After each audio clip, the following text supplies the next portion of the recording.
ko'chat ekishdagi 3 ta xatolikni aytib o'taman. Chuqurcha qazilgandan keyin suv solmang. Ikkinchi xatolik. Buni ko'chatni yosh ko'chatni tagiga gung solmang, gung. Gung oqqurt chaqiradi. Uchinchi xatolik, ko'chatni ekib bo'lgandan keyin takini oyoq bilan bosmang. Ko'rsataman, mana ki qarang.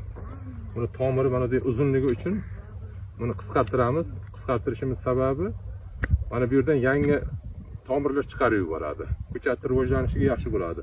Avval mana bir qo'yib ko'ramiz. Mana emin-erkin tushdi ko'chat.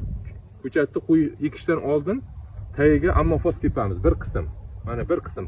Ko'p kerak emas. Mana endi to'proq bilan aralashtiramiz buni.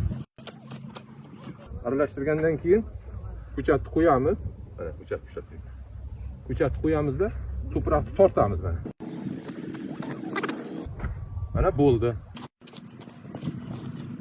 Ana endi bunga suv solamiz. Buni tagini bosmaymiz. Daraxtni tagini bosmaymiz ko'chat ekkandan keyin. Agar daraxtni tagini bosaydigan bo'lsak, ana bu sancha bo'lib qoladi. Ham qotib qoladi, suv tomirga yaxshi olib bormaydi. Ana bu suvni quyganimizdan keyin mana qarang. Mana shunday loy qilib tomirga yopishtiradi buni. Mana bo'ldi. Ana bu tomirga yopishtirgandan keyin kava ko'p qolgan joylarini yana to'proq tortib qo'yamiz. Mana to'proq. Bo'ldi, ana ko'chat ekildi. Ana buni tagini bosish mumkin emas, mutlaqo mumkin emas. Har qanday ko'chatni tagini bosish mumkin emas. Agar bosadigan bo'lsangiz, bu daraxt sancha bo'lib qoladi, tagi daraxt rivojlanmaydi, o'smaydi.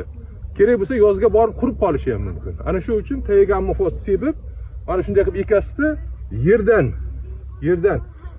70 sm qoldirib kesib tashlaysiz. Bu havo tegmaydigan joylarga, agar adirliklarga ekadigan bo'lsangiz, buni 30 sm qoldirib kesasiz. Sababi takdan shonalasa, adirlikda mevalar to'kib tashlamaydi. Olma bo'ladimi, nok bo'ladimi? Ana shunday bo'ladi. Bizning bog'dorchilik sirlari kanalimizga obuna bo'ling. Mana shu ko'chatlar haqida ma'lumot berib boraveramiz.